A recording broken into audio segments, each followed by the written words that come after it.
اعوذ باللہ من الشیطان الرجیم بسم اللہ الرحمن الرحیم للہ اللہ کے لیے ہے ما فی السماواتی جو کچھ آسمانوں میں ہے و ما فی الارض اور جو کچھ زمین میں ہے و ان تبدو اور اگر تم ظاہر کرو ما فی انفسکم جو تمہارے جیوں میں ہے او تخفوہ یا اس کو چھپاؤ یحاسبکم بہ اللہ تو اللہ اس کا تم سے حساب لے گا۔ دیکھیں یہ آیت جو ہے اس میں کیا بتایا جا رہا ہے کہ اللہ ہی کے لیے جو کچھ آسمانوں اور زمین میں ہے، اور اللہ تعالیٰ نے فرمایا کہ اگر تم ظاہرہ کرو یا چھپاؤ اللہ تم سے حساب لے گا اس کا۔ پہلے یہ تھا، یہ آیت نازل ہوئی تھی کہ جو تمہارے دلوں کے اندر وسوسے آتے ہیں نا اس کے اوپر بھی تمہارا محاسبہ ہوگا۔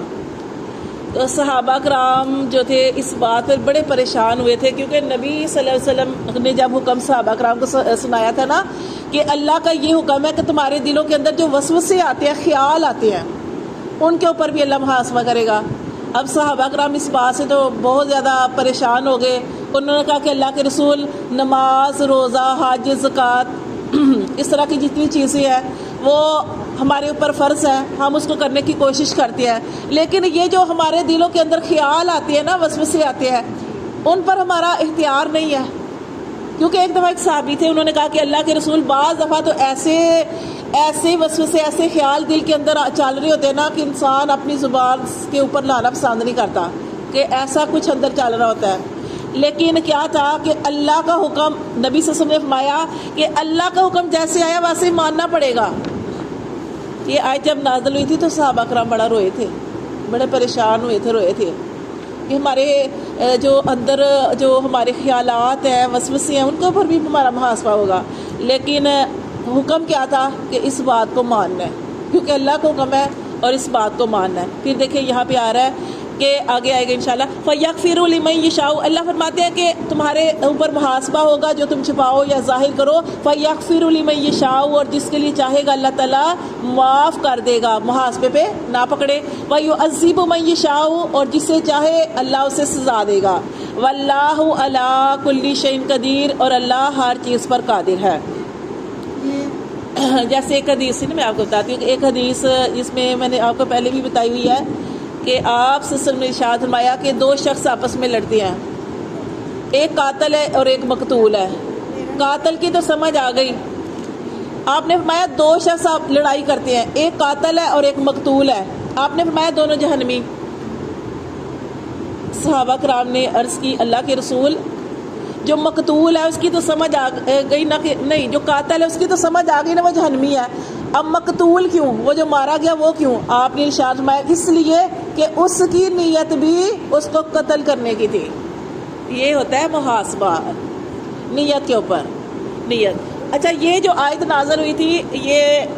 اس پر صحابہ کرام بڑے پریشان ہوئے تھے، لیکن اللہ کے نبی نے فرما دیا تھا اللہ کا یہ حکم ہے، اس کو ماننا پڑے گا۔ تو پھر دیکھیں انہوں نے فوراً اللہ کے نبی کی فوراً اس بات کو ماننا، انہوں نے کہا ٹھیک ہے اللہ کہ نبی صلی اللہ علیہ وسلم نے فرمایا کہ آپ کہو سمعنا واطعنا، اے اللہ ہم نے سن لیا اور ہم نے مان لیا، ہم مانیں گے اس بات کو،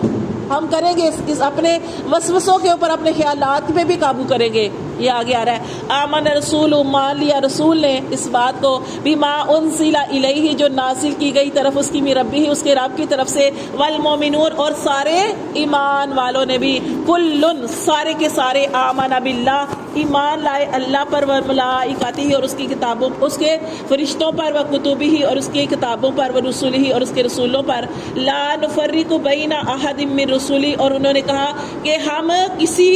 رسول کے درمیان تفرقہ نہیں کرتے۔ وقالوا اور انہوں نے کہا سمعنا ہم نے سنا، واطعنا اور ہم نے اس حکم کو مان لیا، غفرانک اے اللہ ہمیں تیری بخشش چاہیے، ربنا اے رب ہمارے، والیک المصیر اور تیری ہی طرف ہمیں لوٹ کر جانا ہے۔ تو پھر یہ جب یہ حکم مان لیا تو پھر اصل چیز کیا ہوتی ہے؟ آزمائش۔ اب ابراہیم علیہ السلام کے اوپر آزمائش آئی، وہ اس میں ثابت قدم رہے، اللہ تعالیٰ نے آگ ان کے لیے گلو گلزار بنا دی۔ حضرت ابراہیم علیہ السلام کے اوپر آزمائش آئی، بیٹے کو ذبح کرنا ہے، کتنی بڑی آزمائش تھی، بیٹے کو ذبح اپنی طرف سے تو انہوں نے کر دیا، چھری چلا دی، لیکن اللہ آزمائش کرتے ہیں، لیکن اللہ تبارک و تعالیٰ آزمائش کر کے دیکھتے ہیں کہ میرا بندہ اس آزمائش میں کتنا پورا اترتا ہے۔ ٹھیک ہے، وہ آزمائش تھی، اور اللہ نے پھر کیسے جنت سے مینڈا بھیج دیا، اور وہی جو آگے ہم جو سنت طریقہ ہے ابراہیم علیہ السلام کی سنت ہم پوری کرتے ہیں۔ اسی طرح یہاں پہ بھی یہ دیکھیں کہ اللہ تعالیٰ نے فرمایا کہ یہ حکم تمہیں ماننا پڑے گا۔ صحابہ کرام رضی اللہ تعالیٰ عنہ نے کہا کہ ٹھیک ہے اللہ کے رسول، ہم اس بات کو مانیں گے۔ پھر اللہ تعالیٰ نے اس حکم کو ہٹا دیا، جب انہوں نے کہا نہیں مان لیا، پھر اللہ نے یہ آیت منسوخ کر دی کہ اب تمہارے دلوں کے اندر جو وسوسے آئیں گے اس پر تمہارا محاسبہ نہیں ہوگا۔ اللہ نے آسانی دے دی۔ اب دیکھیں روزوں کا دیکھ لیں آپ، روزے جو تھے وہ جیسے ہم نے پیچھے پڑھا کہ روزہ کہاں سے شروع ہوتا تھا؟ عشاء کے بعد، ٹھیک ہے، تو یا مغرب کے بعد کسی نے جہاں سے کوئی سو جاتا تھا روزہ شروع ہو جاتا تھا، ٹھیک ہے۔ پھر اللہ تعالیٰ نے ہمارے لیے کتنی آسانی کر دی ہے نا، پھر ہمارے لیے اللہ تعالیٰ نے آسانیاں پیدا کر دی۔ اسی طرح عدت دیکھ لیں آپ، 1 سال عدت تھی، اتنا مشکل ہے، پھر اللہ تعالیٰ نے اس امت کے لیے دیکھیں کتنی آسانی کر دی، 4 مہینے 10 دن۔ تو یہ اللہ تعالیٰ یہاں پہ اس امت کے لیے یہ ساری آسانیاں نبی صلی اللہ علیہ وسلم کے صدقے ہیں۔ تو پھر اب دیکھیں نا، اللہ معاف کرے اگر ہمارے اسی طرح وسوسوں کے اوپر محاسبہ ہوتا تو پتہ نہیں ہمارا کیا بنتا۔ تو اس لیے اللہ تعالیٰ کا شکر ہے۔ دیکھیں انہوں نے کیا کہا، سمینا و اطانا، اللہ تعالیٰ ہم نے سن لیا اور ہم نے اس حکم کا مان لیا۔ غفرانہ کا، اللہ ہمیں تو تیری بخشش چاہیے، ربنا اے رب ہمارے، و الیک المصیر، اللہ ہمیں تیری ہی طرف لوٹ کر جانا ہے۔ پھر دیکھیے اللہ تعالیٰ فرماتے ہیں لا یکلف اللہ، نہیں تکلیف دیتا اللہ نفساً کسی جان کو، الا وسعہا، مگر اس کی طاقت کے مطابق، لہا اسی کے لیے ہے ما کسبت، جس نے اچھا کمایا اسی کا بدلہ اس کو ملے گا، وعلیہا مکتسبت، اور جس نے برائی کمائی برائی کا بدلہ اس کو ملے گا۔ پھر یہ دیکھیں کتنی پیاری دعا ہے، ربنا اے رب ہمارے، لا تؤاخذنا، نہ ہمیں پکڑ، ان نسینا، اگر ہم بھول جائیں، او اخطانا، یا ہم خطا کرے چوکے، ربنا اے رب ہمارے، ولا تحمل علینا، اور نہ ڈال ہم پر، اسرن کوئی بوجھ، ایسا بوجھ نہ ڈال، کما جیسا کہ حملتہ تو نے ڈالا ان پر، علی الذین جو ہم سے پہلے تھے، من قبلنا ہم سے پہلے، حملتہ ایسا بوجھ نہ ڈال، علی الذین من قبلنا جو ہم سے پہلے لوگوں پر ڈالا گیا، ربنا اے رب ہمارے، ولا تحملنا، اور نہ بوجھ ڈال ہم پر ایسا، ما لا طاقت لنا بہ، کہ جس کی ہمیں طاقت نہیں ہے۔